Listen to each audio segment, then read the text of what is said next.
Gonna say, oh, we're live. There it goes. Lovely.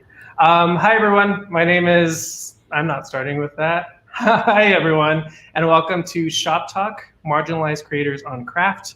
My name is Aaron Aceves, and my pronouns are he, him, his. I am the author of This Is Why They Hate Us, a young adult novel coming out in spring 2022 from Simon & Schuster. It's about a bi-Chicano who uses his summer to try and get over his best friend, Celine. I'm your moderator for tonight, and I'm very excited, very excited to talk to these authors. I've sort of maybe kind of stalked them in the past. I know Kacen I've seen at a couple of queer events in New York. Remember book events? That was fun.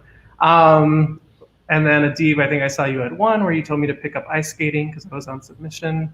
And then Leah has luckily been spared from my in-person self, and I've just been sort of stalking online. That's where I'm the best anyway, so don't worry about it. I'm glad to know that. Okay, so introductions. First up, we have Kacen Callender. Kacen's pronouns are they, he. Kacen is the author of everything? I'm only slightly exaggerating.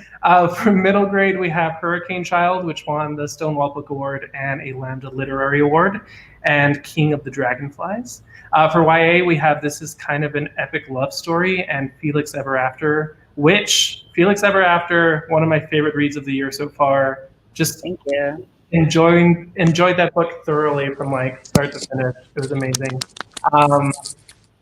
And then for adults, Kacen has written Queen of the Conquered, and its sequel, King of the Rising, comes out December of this year.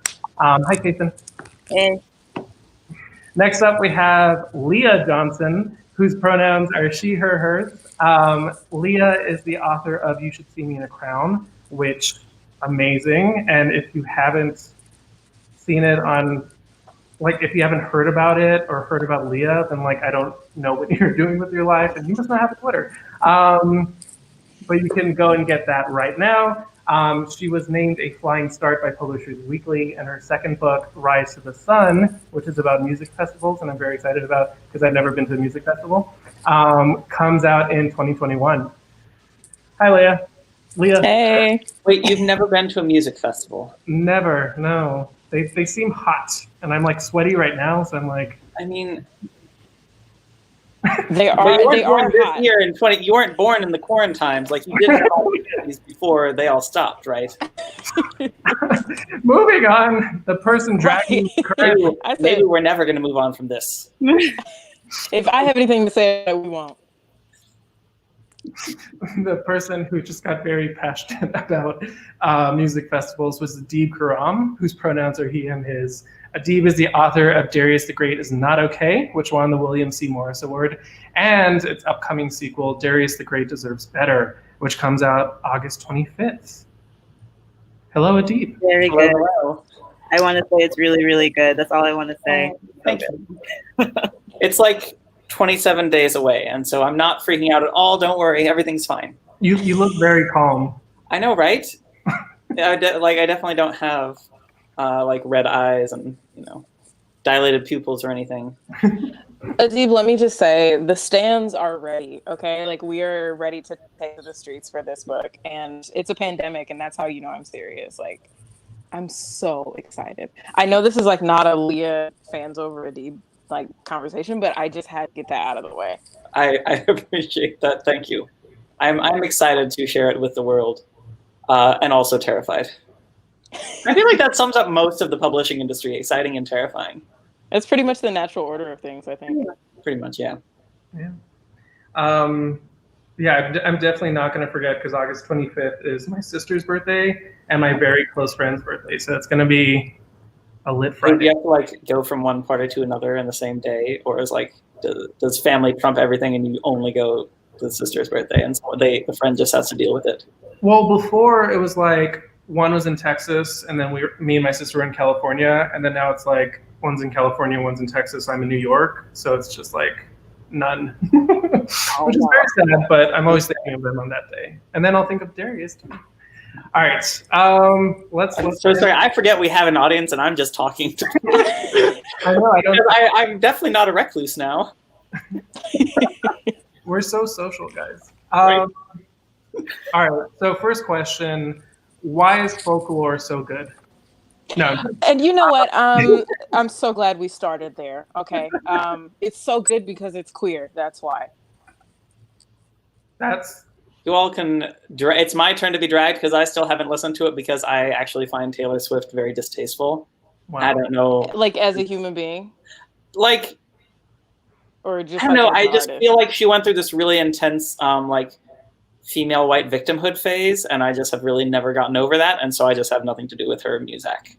Yeah, she definitely did. She definitely did.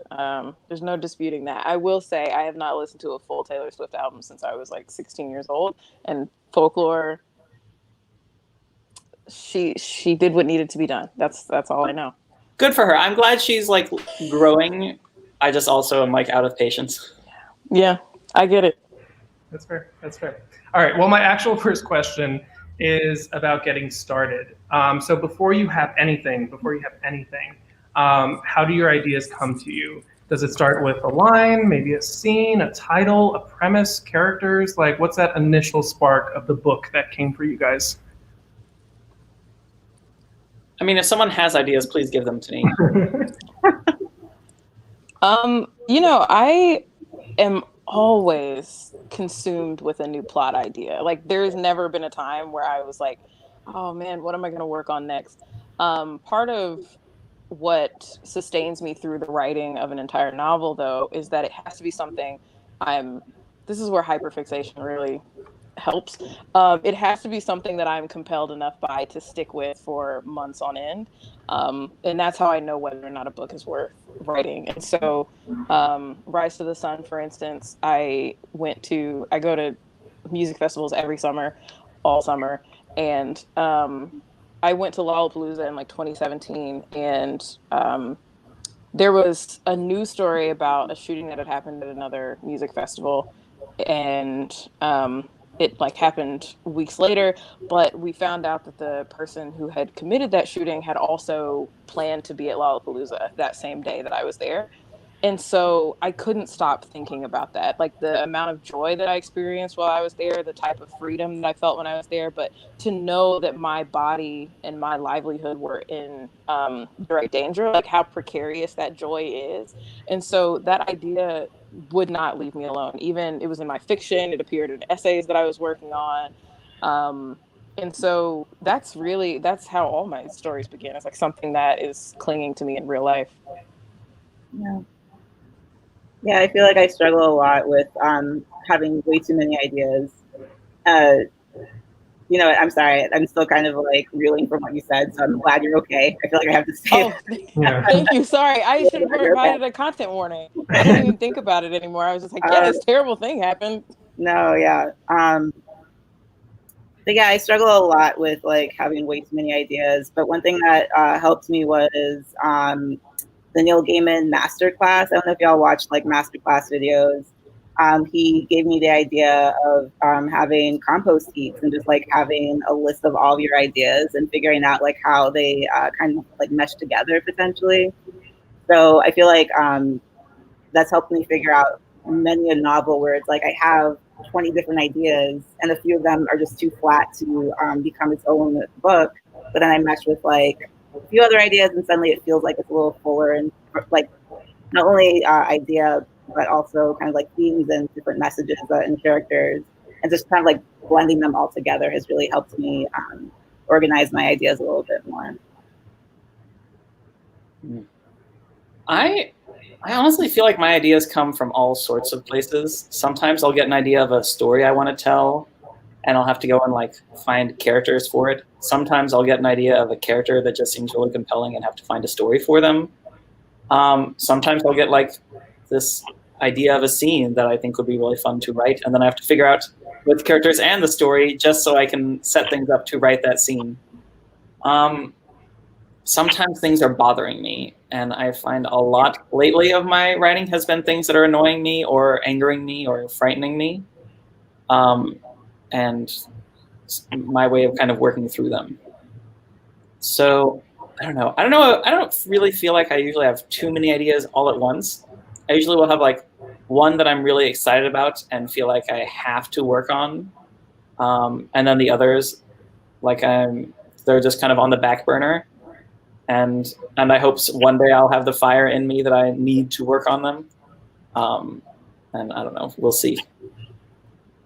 I don't know if anyone else struggles with this, but oh, sorry, Leah. Did you say something? Well, yeah, I had a follow-up question, but go ahead and you take it away before I ask this. I was going to say, I wonder if anyone else struggles, or not struggles, but has noticed that if you have an idea that you think is original, and then you look back at past ideas from books that you like, notes that you've written for ideas like 10 years ago, even like 5 years ago, you're like, oh, this is literally the exact same idea that I thought was like brand new, but it's the same story that my book has been wanting me to write for like 10 years. No, it's just me. Okay, that's cool. I find sometimes that I'm sometimes circling around very similar ideas, or like expressing that same idea in a similar way. Yeah, I think there are certain themes I find myself coming back to, and I say theme like I know anything about writing. And I firmly believe that theme is something that English teachers give to books, pure and simple. Shout out to all the English teachers, by the way. Full disclosure, I don't know what I'm doing. We are not going to let you. Okay, you can do what you want, but I think you're an amazing writer. So. Thank you. I accept the compliment, but two things can be true at the same time, and I guarantee I don't know what I'm doing until it's all done. And like, someone tell me what I did. What I've done. Sorry, say again. Wait, did I? My Zoom cut you off for like a split second, so I was like, "Oh, that's perfect." It cut you off from saying you don't know what you're doing. But I really don't. I'm wondering for you all about like the businessy side of coming up with story ideas, because like for me, I've been thinking about this a lot as I'm like wrapping up book 1 and getting ready to roll out book 2 next year, and I'm wondering like. Do you all ever feel limited by the idea that, or the fact that you are like selling these books and you have to have something come out and you need to make the money from the book and you need to think about the marketability of it? Like, I'm thinking a lot about like in terms of career, even like this is a great story. Like I could write this and it could be a novel, but also is it novel number 3? You know what I mean? I feel very energized by it. Like, I feel very like it could take, I don't know. I feel like I know that there's going to be a book that will fail, whatever that means, like either through sales or through marketing. So why not just have like 10 books come out this time and see which one does well and which one doesn't? I just go. I mean, I don't know. I personally am like, just go for it. And I can I think just thinking about like the big picture of like where will we be in the next 30 years. Like this one book that maybe was not the best possible book for book number 3, it's not gonna matter in like 30, 40 years. Like I'm just constantly like excited about what's next. Well, Felix Ever After felt like when I was reading it, like it felt like it was like you weren't thinking about sort of anyone except the teenagers who were going to be reading it, and you know yourself, and it had sort of an urgency to it too, that it was like I want to tell the story now. And that was like evident while I was reading it, which is amazing. Thank you. Yeah, definitely. I do think that there is like I have a plan of different books that I want to be writing in like the next however many years. But Felix was like an example of, and I'm sure everyone else has this also, where it's like, oh, this would be really great to write right now because I've actually just like discovered this about myself, and I really want to. I think that this is like the best time for the story to come out. I have felt as I have navigated my queer identity, all of the books I've written, and several of them will never see the light of day, but have all in some way like had bits of me grappling with it in it. And I go back and look at some of those things. I'm like, oh, I could never write this book today because I don't feel that way anymore. And I think like the inverse is true as well, that like every book we write is a snapshot of how we're feeling at that moment in time. And as far as like just like deciding what to write next, I have kind of weird feelings about it because I went into writing Darius thinking that no one would ever want to buy it, want to publish it, because it's about a nerdy Iranian who loves tea and Star Trek. I'm like, no one could possibly want this. And I was proven wrong, and so clearly I have no idea what anyone wants. And so I just, I find myself just writing the book that I am excited about and hoping it's going to find a home. And, I did, actually after writing Darius, I did write a whole other book, and it was bad. And I talked it over with my agent, and we both agreed it was just like the wrong follow-up. But I really feel like I had to write that book at the time. Like, I don't think I could have written anything else but that. And I guess I'm lucky in a way that, well, up until the quarantines, I had a day job as well. And so, I had a steady income stream and didn't have to worry about whether books were selling or not. That being said, now that we're in the quarantines and I got laid off, I have to, my calculus is changing. But I still don't know that I am, I'm flexible enough right now to set aside what I'm passionate about and try to do what the market demands. And maybe that's a skill I need to develop more. Is there a reason you asked that question, Leah? I mean, Leah, sorry. It's okay. No, I mean, I think it's interesting hearing about people's process as it relates to capitalism, because I'm gonna write the book that I write anyway. You know what I mean? Like, at the end of the day, I'm fortunate that Scholastic is like, I don't know, keep writing that queer stuff. But I am always thinking, okay, well, you can't predict what the world is going to want in a year or 2 years. You can't predict what's going to hit in a year or 2 years. Like, the only thing that I can do is write the story that I'm most excited about or, most consumed by at that moment. But, there's as long as we live in a society, full stop, but also as long as we live in a world in which this art that we create is tied to our livelihoods, then I also am thinking about how other people are navigating the decision to write the thing they're passionate about versus just writing the thing that they know is going to get them paid. I mean, also, not this is about craft, but we're queer. And so I'm also thinking about at the end of the day, we're just going to have to write books that people may or may not buy, so. Yeah, I think it's, where did I read this recently where I was like, actually, I feel like it can be both though. I think that's something I struggle with a lot also, was just this idea of is it marketable, or is it marketability, or is it the book of my heart? It's two separate things. And it's sometimes it can be both. And it's trying to figure out, again, looking at that compost heap that I have of 20 plus ideas, it's I'm excited about all of these. I can't figure out what I want to write. I literally spend days just sitting there saying, what do I write next? Trying to figure out what I'm excited about, but then also figuring out what is potentially marketable, I think is also okay to do simultaneously. Because unfortunately we are in a capitalistic society where we have to survive. Yeah. And this is all I know what to do. I was went to college for writing. So I was all I know how to do is write and talk about writing and maybe teach other people how to write. But and even that is, people hire me to teach to write. So this is all I can do. Yeah. And I feel like there's an extra dimension for us as queer writers and as non-white writers that what's the career we're building for ourselves? B, what are the spaces we are creating for writers that are coming up after us?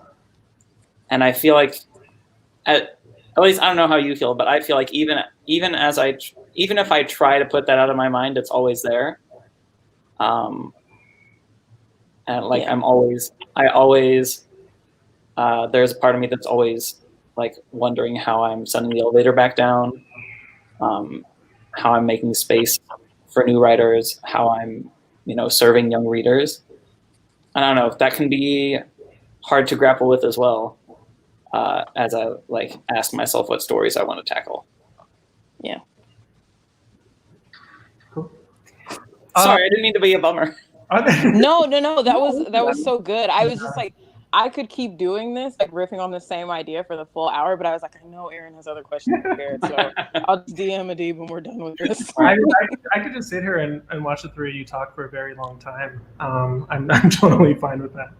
But I know I got curious though, because like Adib, you're talking about the children, and you know, I don't think, yeah, no, none of us are teenagers, and so I'm wondering if you guys sort of like do research. Like I was teaching for a little bit, and I mostly taught middle school kids, but there were some high school kids, and I would just sort of like, not in a creepy way, but I would listen to them because I wanted to sort of calibrate, you know, what I viewed as a teenager as with like what they actually are. So I'm wondering, and this isn't a question that I had in the spreadsheet, because I'm like, I just really like, you just unearthed something where I'm like, do you guys like research teens like in a professional setting? TikTok. And I always feel so sadly old and like depressingly millennial whenever I'm on TikTok. But honestly, that just gives me like such a snapshot of what it is that, because there's like humor. You get to see what Gen Z humor is like. And then there's also videos where people are saying like what their actual thoughts are and their anxieties are. And, you know, I feel like that's just a amazing tool that a lot of writers could be using right now. Yeah. I'm terrified of having TikTok on my phone because I'm like paranoid about like whether it's a secure app or like if someone's spying on me. And granted, everyone's always spying on me all the time, always. But I find back when people could go out places, the coffee shop I liked to write in was like down the street from my high school, and that made for really good people watching. Certainly whenever I do school visits, I'm always like taking notes on, you know, how people are relating. But I've also come to, I guess I've come to the conclusion that as much as things change, they also stay the same, and people have been communicating with each other for thousands of years, and many of our concerns are still the same. We want to be loved, we want to be safe, we want to be secure. And so in that sense, I feel like it can be, if I try to capture what it is to be a teenager, like consciously, I just completely miss the mark. If that makes any sense. I saw a Tumblr meme, or like a Tumblr post going around a while back that, like, you know, for hundreds of years, writers have been attempting, or like sci-fi or future writers have been attempting to predict the kind of slang people would have, and yet not one person predicted yeet. I was like, that's fair. Like, who knows? And as much as people are saying yeet, like they're still just saying, hi, how are you? I love you. They're still saying not yeet, right? Yeah, like they're still saying the same things that everyone says.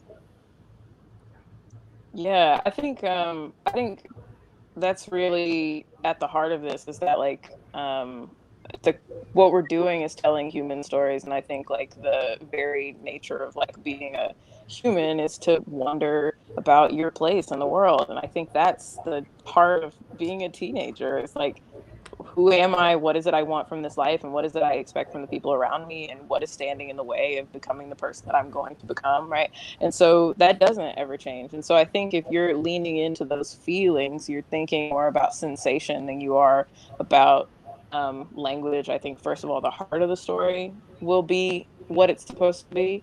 But to your point about like, how do I make this sound like a teenager in 2020 or a teenager in 2021 or whatever?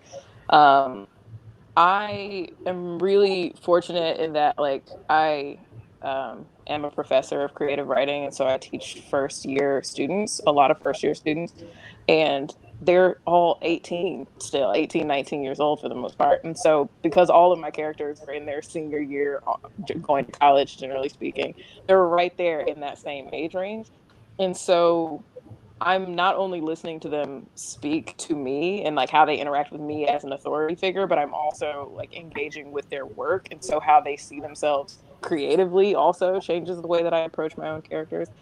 And so I think you do have to just like actively engage with young people. Otherwise, you're going to write a book where people are going to be like, sounds like a 30-year-old in a 16-year-old's body, which is like How many times have I seen that critique on Twitter? Not of my book necessarily, because you will get blocked, but like, I'm Well, just my kidding. favorite, Unless you tweet me.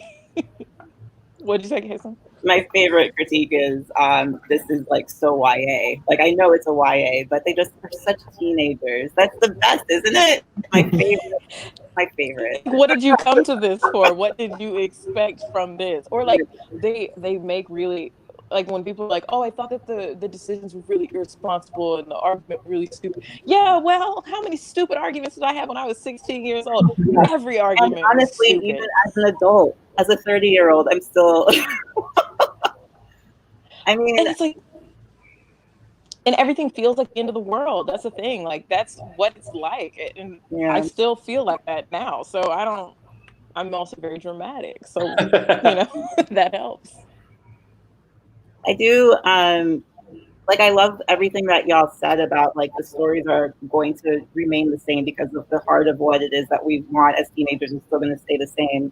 I also am kind of like, how much is that us being like millennials plus and not realizing like how drastically the world has changed from when we were teenagers? Like, I don't know if y'all have seen Euphoria, but I feel like that opening of like sequence flashbacks of Rue kind of like talking about what it means to be a teenager in these years, where it's like you're born literally on September 11th or after, and like how much that like landscape changes. Just like how anxiety inducing like life on this planet is, and doing like, I never had to deal with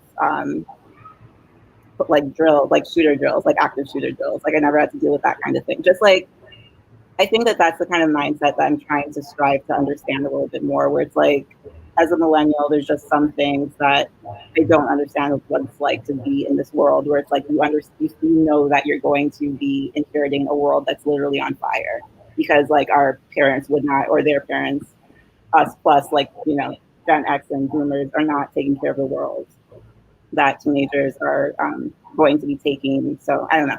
That's basically my mindset on it also. It's actually funny you say mindset. The thing I do frequently visit and revisit is a called the Beloit Mindset List. That is like, I don't remember, it's some sort of university or whatever. But, basically, every year it compiles a mindset of the current graduating class of like what are the cultural touchstones. It's like, say again. I'm sorry, you cut out a little bit when you said the title for me. Can you say what it was called again? Oh, Beloit Mindset List. Okay. Beloit. And I do frequently visit that just to like remind myself, like, what are the differences? Like, people who are like the class of 2020, was in fact born after 9/11, as you said. The class of 2020 have always known cell phones. The class of 2020 have never had a new Michael Jackson album come out. All these kinds of interesting things that I would never think about until someone pointed out to me, like the kind of difference.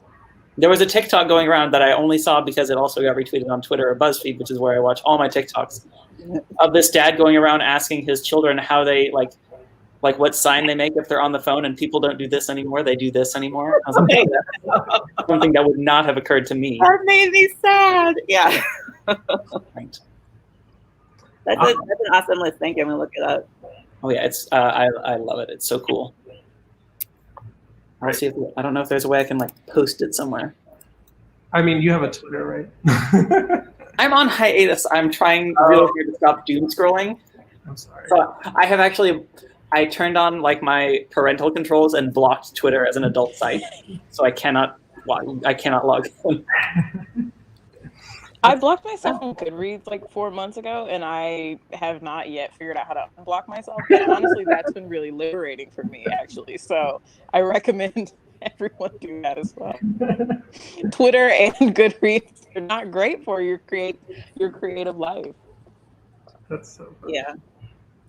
So apparently, you can just go to themindsetlist.com and find all sorts of mindset lists. I found it because I Googled it as you were talking. Maybe we can put it under comments or something below if anyone's interested. Yeah. Oh my God, there's so many comments. Okay, anyway. they're all good. which is nice. Oh, someone did drop it in. Thank you, Beth. Oh, whoa. Come in clutch, Beth. So I'm wondering, branching off of that conversation, you want your teens when you're writing YA to be realistic, right? But I think there's a balance that we have to strike as writers too, where we sort of want to not, make it overly complicated or overly flowery for just the sake of it. But there are moments, I think, in YA books where the author wants to sort of, flex a little bit, a healthy flex, like writing skills and trying to describe something in a way that's sort of transcendent in a way. So I'm wondering how you guys sort of balance, wanting to write a really realistic character, teenage character, and with, moments that they have where they're more contemplative and sort of deep, I guess. Yeah, I hear you on the flex comment. I was just thinking about this the other day. Like I came out of the MFA and straight into writing my novel, and so I came out of classrooms in which everybody is in the room trying to out, David Foster Wallace each other, and so when I was doing YA stuff at the workshop, I don't know what to do with this. And so one of the things I had to think about in terms of how can I flex my muscles as a writer? How can I illustrate the fact that at the end of the day, I am excellent at writing prose. Part of that was rethinking the way that I can focus the teen reader's way of understanding a book. And that's the job for me as a writer is not to simplify the text, it's to clarify the text, right? It's just to make sure that it is accessible to them. But I don't think that means that I can't hit with a couple, give them some metaphor, give them some simile, give them some, what I'm saying? I think, and Adib and Kacen, I think you both do this so beautifully. Reading your books as I was writing my own book, helped inform the way that I approach this. But I definitely think that you get little pockets where you get moments where you can just put your foot on the gas and go for it. But the whole book for me could not look like that. So it's just picking and choosing.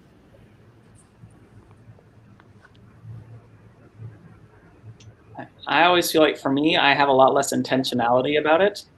And a lot of times the passages that people later tell me that they think are really beautiful or that I later decide are really beautiful, I just kind of wrote by accident, just because that's what I was thinking at the time. And I am very much a pantser. I do not really plan things out ahead of time. Every once in a while, I will use a loose outline, but I really feel like I'm discovering the story and discovering the character's thoughts as I go. And so I think just we as humans sometimes have these really sublime thoughts, and I just try to capture that feeling as best I can. And sometimes it works and makes a really nice mental picture, and sometimes it falls really flat, and those are usually really hilarious. Yeah, I'm also really unintentional. I think that's a good way of putting it. But I know Leah, I don't know if we talked about it directly. I think we were on a Scholastic channel together where this kind of came up. But I think it's interesting as queer writers, as queer people of color, writing our stories. For a lot of us, I think we're kind of among the firsts of King of the Dragonflies, for example, comes to mind because I'm sure it's not the first, but it's one of the first Black queer books for middle grade featuring male protagonists. And Hurricane Child was for a Caribbean girl. So it's what for me the craft comes into where are we being some people will say this kind of sounds like after school special, but it's almost we kind of, for me anyway, have to sit down and explain certain things that have never been explained in literature before. Where it's for King of the Dragonflies, he had to sit down and explain, well, it's different. To you, you're speaking to Sandy, who's a white queer protagonist. You are a white gay boy. I'm a Black gay boy. It's different for us, and having those conversations. And I think my focus is on making that feel as realistic as possible and as believable as possible. And I do think teenagers and middle grade students are having these conversations, so it's realistic, but still just trying to make it feel like it's not I'm preaching to the audience, but something that readers can learn from and simultaneously relate to. For sure. And I think that's I know like that is a craft question for us that like we in particular have to consider that other writers would not have to think about. And so one of the conflicts in my book between Liz, who is the main character, and Mac, who is her love interest, is the fact that Mac can't understand like why Liz would not feel comfortable with coming out, and so Liz has to sort of obfuscate this narrative and like make it like very clear to her. And Mac is like, oh, I read Kimberly Crenshaw, like of course I understand intersectionality, and like, and I thought it was important to name these things in the text because I was like, you know, I do believe that like there's super smart teenagers who like are really trying, and I know that to be true because I know these young people, and I just was like, let's just name it, let's put everything on the page. And so that's like a question of like clarity in the narrative as well, I think. Yeah, they are smarter than we. But I'll speak for myself. They're smarter than I definitely ever was when I was that age, and just having like the language, and it's like mind blowing and inspiring. And I don't know if this is something anyone else struggles with. I feel like a lot of the time, especially for my YA, my middle grade, I feel like I'm speaking to the students, but I also feel like I have to impress the gatekeepers. Like I have to make sure the adults are on the same page. For my YA, I feel a little bit freer because I'm like, hopefully the teenagers have access to the books, even if it's not like a parent giving it to them directly. But I don't even know where I was going with that. But basically, I feel like that's a piece of like the question to pull in also is like we can like have writing that relates to the teenagers, but we also still have to like keep gatekeepers in mind and make sure that they, you know. How does the white gaze intersect with your work? How does the alloset gaze intersect with your work? Definitely that, and also sometimes you're just straight up adults. Like there's so many adults who are like, "Why is there so much cursing in the book?" Have they not met a teenager? What's going on? You know, and that's the like, thing too about parents and like parents in general. Like you don't know the truest version of your kid. The version of your kid that is the version that's in my book is the version that they are at school when they're not around you. And like that's the kid that I'm writing to. I don't know what like sanitized version of your angelic child you get at home, but that's not the one that's gonna be in the book. Yep. So Adib, you mentioned being a pantser, and so I'm wondering if we could have a little discussion about pantsing versus plotting and your guys' experience with that.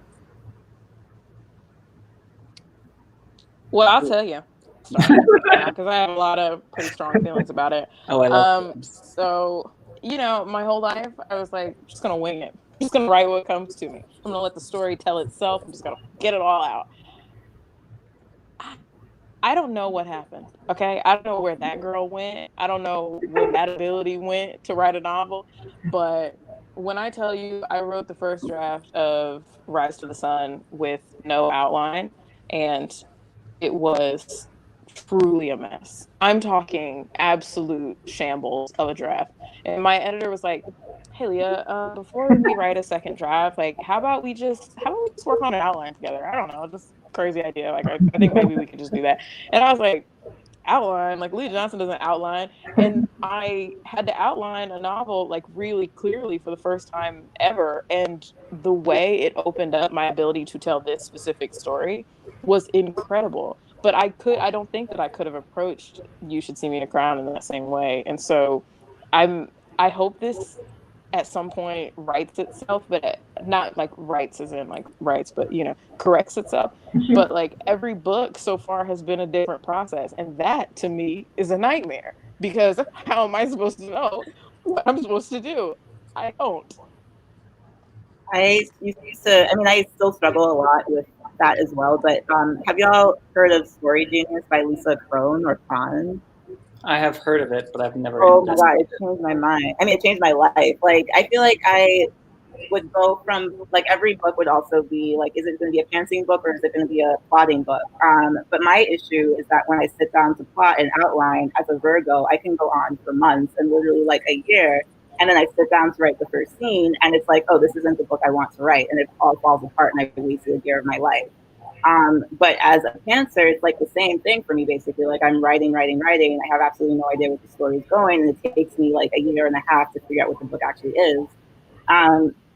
So Lisa Cron has this technique, and I don't like the full technique. It's like there are a bunch of like note cards involved and stuff, but basically she's like just outlining the first few scenes and then write it and make sure it works. And then continue to write the next, like outline the next few scenes and then write that and make sure that that works. And then like keeping in mind like the full plot's arc as you're kind of like outlining the few scenes at a time. I was like, genius. It's called Story Genius for a reason. It's genius because it kind of just like blends the two techniques together, and that's been working for me pretty much ever since. I'm kind of like you, Leah, in that I've found that like every story I've written has needed a different tool set. I actually did write Darius the Great Deserves Better from an outline, and it was like super easy and joyful, and I kept finding little surprises on the way and adjusting it as I went, and like I loved it. I wrote the first Darius completely by the seat of my pants, and I don't think I could have written that book any other way because I had to discover it. And I think that's one of the like weird and frustrating parts about being a writer is that like if we're doing our jobs well, then every book is better than the one that came before. But that also means that we're constantly having to reinvent ourselves. Because if we don't, then we're just going to produce the same kind of work. Or at least that's how I feel about it. And so I'm working on like a couple different projects right now. And some of them I have been pantsing and some of them I did end up plotting. And so far, at least, I seem to have picked the right ones to plot and the right ones to pants. And like I'm really happy with where things are going. But we'll see. And I've also found like sometimes in the revision process, as you and your editor found, Leah, like sometimes you had to do it one way for a first draft and you have to switch ways for the second draft. Because even just midstream, sometimes you need a different tool set. And I really do feel like they're different tools. For sure. I think for me too, part of like the strategy that I'm figuring out is a book that has a more rigid timeline does require me to sit down and plan things out more strictly. Like the reason why Rise of the Sun is difficult to write just by the seat of my pants is because it takes place over 3 days. It's dual perspective. Everything has to happen at a certain time because there are certain things that must happen each day at a music festival. And so when I was just winging it, I was just out here doing whatever I needed to do. It has to be somebody else living in New York with that. I knew it. I was like, who else is a New Yorker in this call? Yeah, so I think like once again, it depends on the project. If it's something that requires me to actually sit down and do some like story math, then it's gonna take a little more strategy than what I'm used to.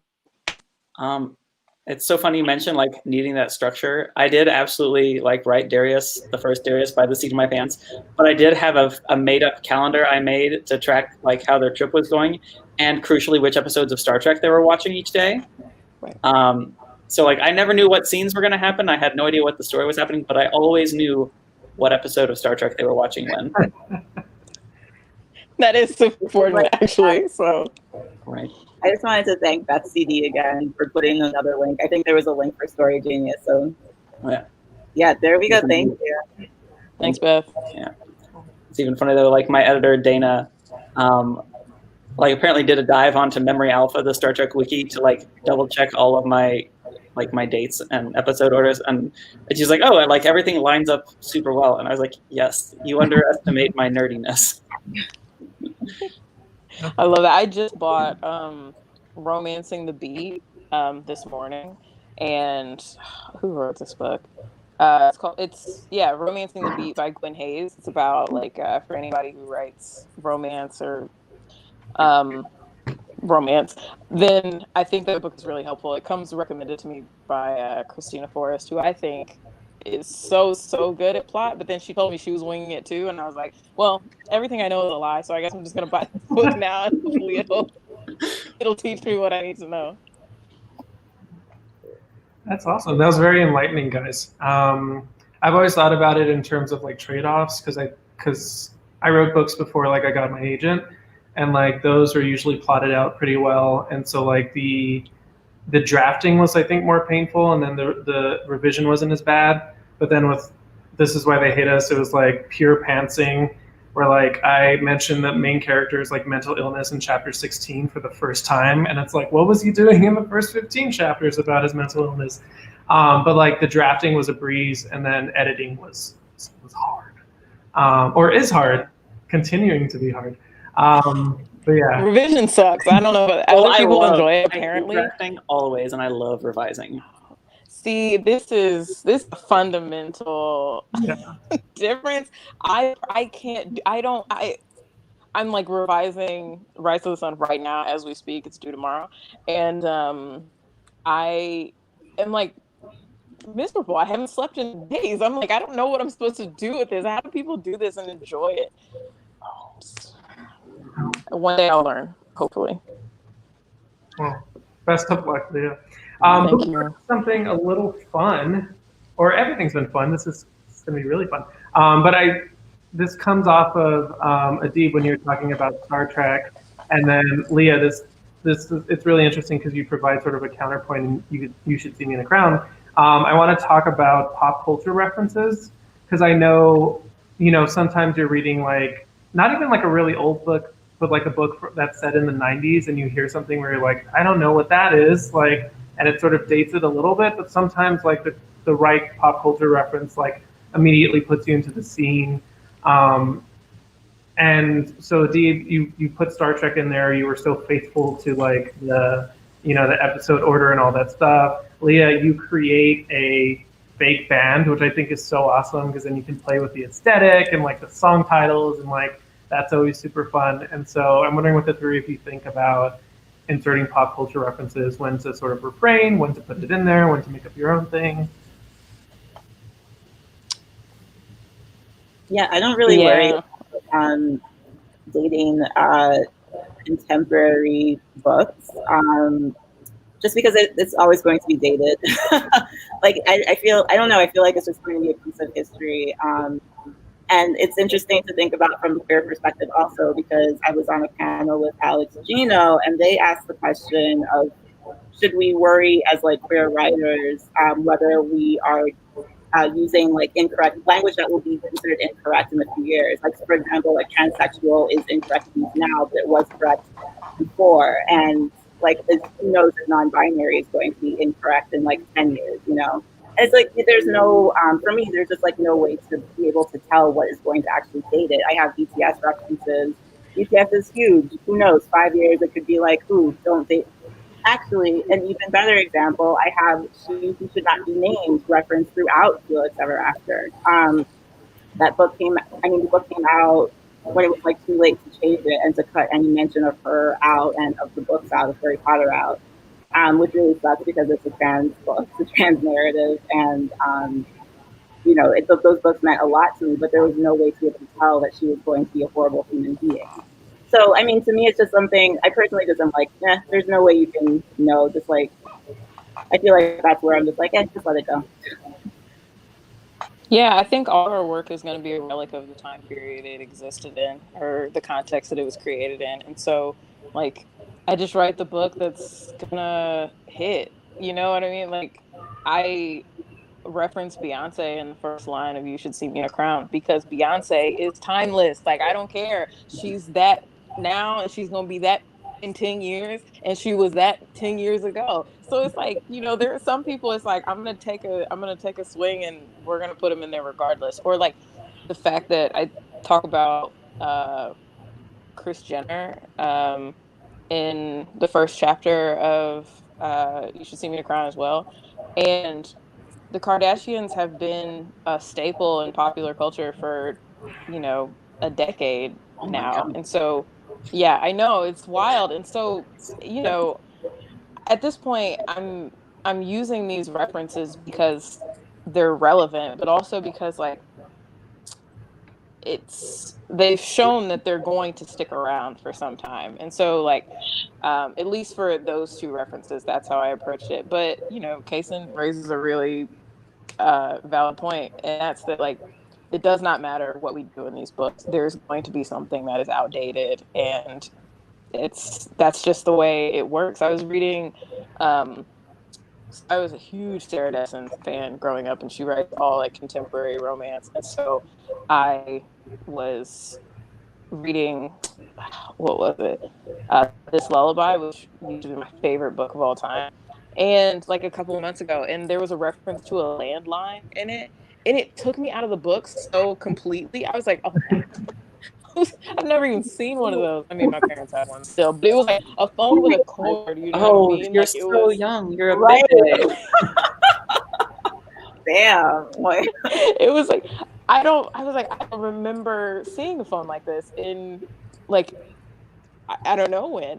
And so I remember she said one time like she doesn't reference like social media or something or like celebrities because she doesn't know what's going to be like relevant in years. But I was like like a phone, which is like the fundamental of like how to communicate with people, even that is like way out of date. So it's like I don't know. Right. Boom. Once again, it's like, you just do the best you can with the moment you have. I think. At least that's what I do. I feel like it's kind of like a weird thing for people to get fixated on. Like we didn't spend weeks in high school dissecting Shakespeare for which was replete with references like about the monarchy that no one gets anymore, and yet those still pretty easy to argue that they are still standing the test of time.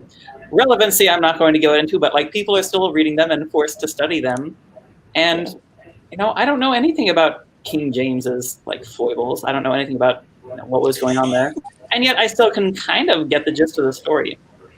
And I think in some ways, pop culture is, pop culture references are a time capsule of when the book came out. And if we're lucky and our books endure, people won't understand everything, but they will still understand the humanity of the characters and the humanity of the story.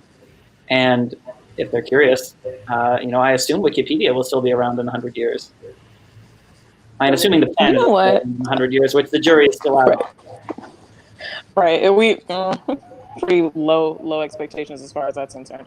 Mm-hmm. I think like one of the things that I've been considering a lot lately is that I listened to an interview with Jason Reynolds like years ago when I first was writing this book, and somebody was like, in 50 years when like, do you still want people to be reading this book of yours? And he was like, no, if somebody is only reading me still in 50 years, then I did not do my job. Like the work of my book is to open the door for more books like it to come after me. And so like my book may, fade out with time or, be a relic of the moment, but like, that's kind of how this is supposed to go.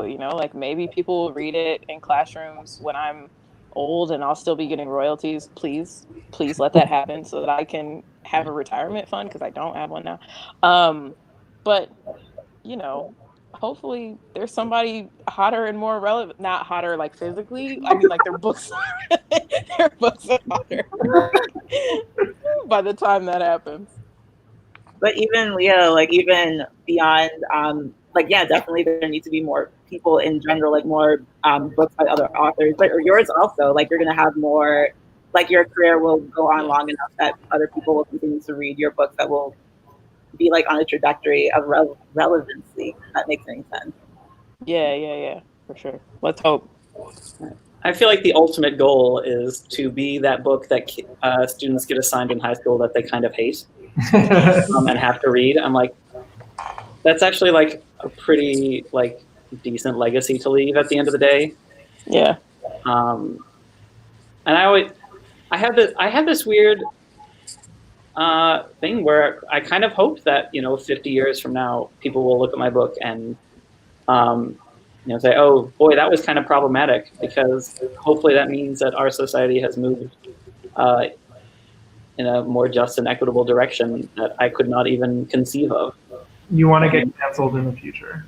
Right. Retroactively, yeah. I don't know if I necessarily want to get canceled, because it does seem stressful, but like how lucky are we that Tolkien is dead? Yeah. Like we can look and say, well, here's the good things about his work, here are the bad things about his work, and he was a product of his time. and like new and more exciting things are happening now that we can focus on. Right. But like he's not allowed to stick his foot in his mouth, you know, shit on a bunch of people with less systemic power than him, and then pat himself on the back for upholding free speech. Right. Like that's what I want to do. Is I want to make my exit before people find out what a trash fire I am. Right. That's awesome. All right, so we're sort of running out of time. So I wanted you guys to talk about the best craft advice that you have, whether it's, you know, something that you've learned yourself and would like to pass on to anyone watching, or if you received a great nugget of wisdom from someone else that's like sort of guided you when you've been writing, or if there's anything too, like writing rules that people should break, you know, like established things that people say you can't do that you think people actually should challenge. So if anything comes to mind in that regard. Yeah. So one of the pieces of advice, one of the things that I was taught when I was in my MFA was that everything doesn't have to be political. And obviously this was brought up in the class by my professor after I had critiqued a fellow student for writing a short story about a school shooter, and she was like, yeah, everything doesn't have to be political. And I think that is the most damaging thing you can think about your work, is that your work exists in some sort of vacuum. And I don't know if this is a piece of craft advice or if this is a piece of life advice or whatever, but as I write, I do like to think about the way that my work exists in the world, and not in the way that like, oh, what is Kirkus going to say about this, but like in the way that this book is now part of a larger conversation for people about any given thing. And so how am I handling that with care? How am I, for people who have the same identities as the character in this book, how are they coming to the book and receiving this story? Like, what does it tell them about the way they move through the world? I just think that we should think about our work in a way that doesn't isolate it as an art object in and of itself, but as an art object that has cultural implications.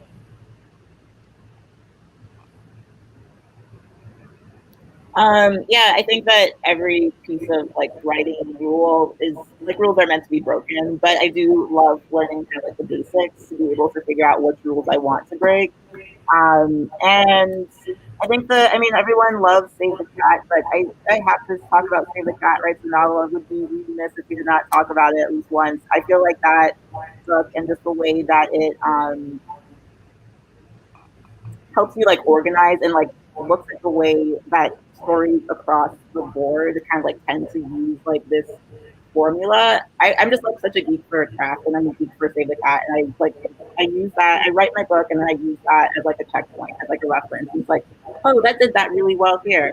Oh, this part is actually kind of lagging. It's interesting because it didn't actually hit this one as Save the Cat says usually happens here. So I feel like I think that that's my favorite craft book advice in general, I guess.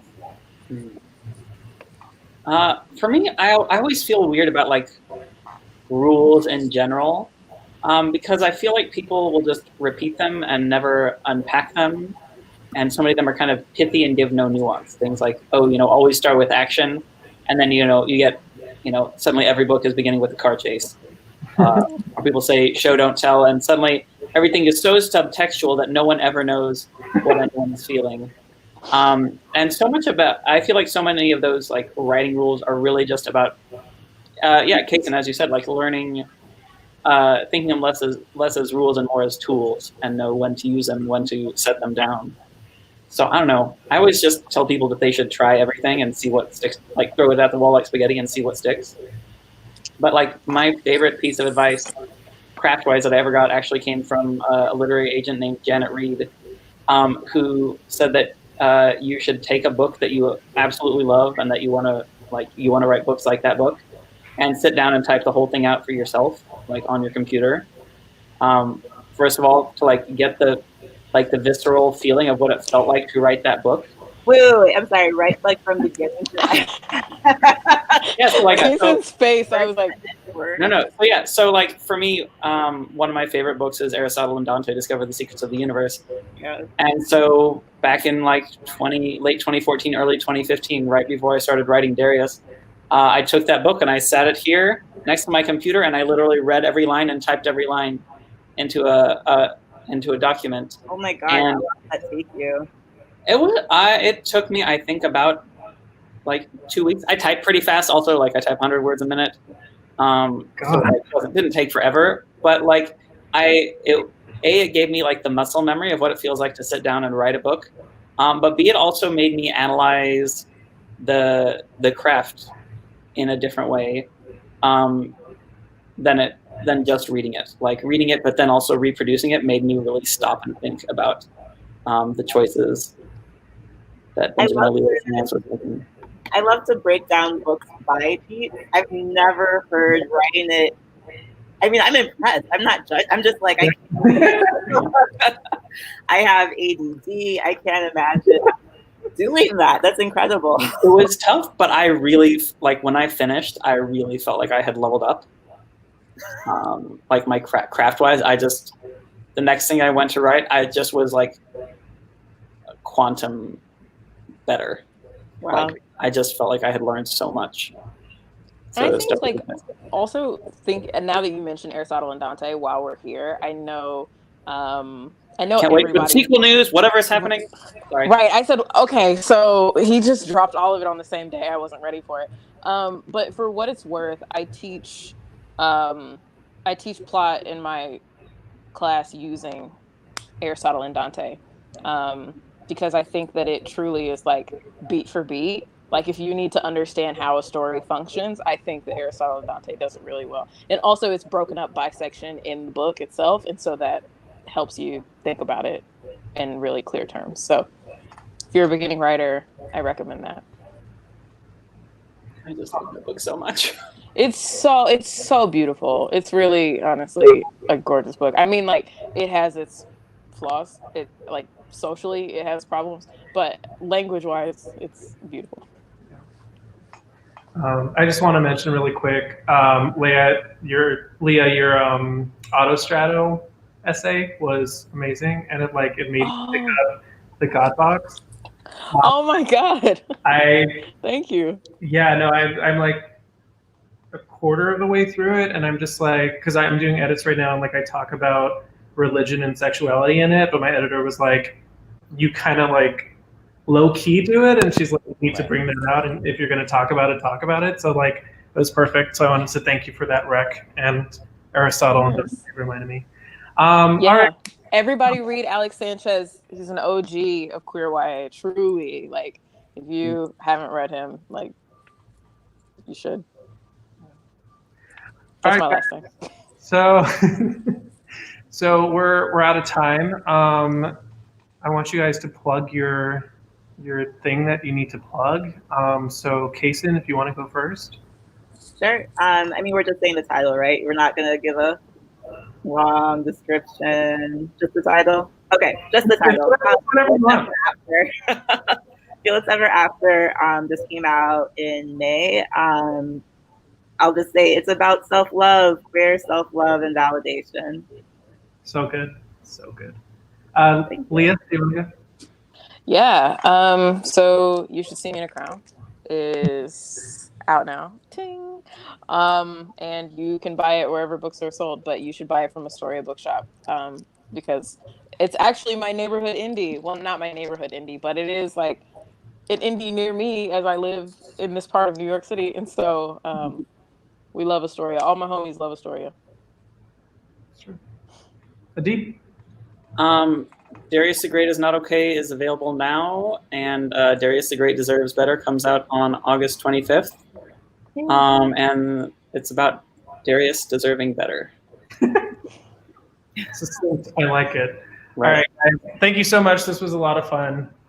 Thank you for having us, or thank you for moderating us. Thank you for pulling this together. Yes. Thank you, guys. That's sweet. Great. Yeah, I want to thank Astoria Bookshop. They are amazing. I want to thank Christian Vega. We stand y'all. We literally could not have done this without you because, like, I don't know what streaming is. But yeah, thanks to everyone who came. Thanks to everyone who supported it on Twitter and retweeted and let the people know. So, till next time, guys. Bye. Bye.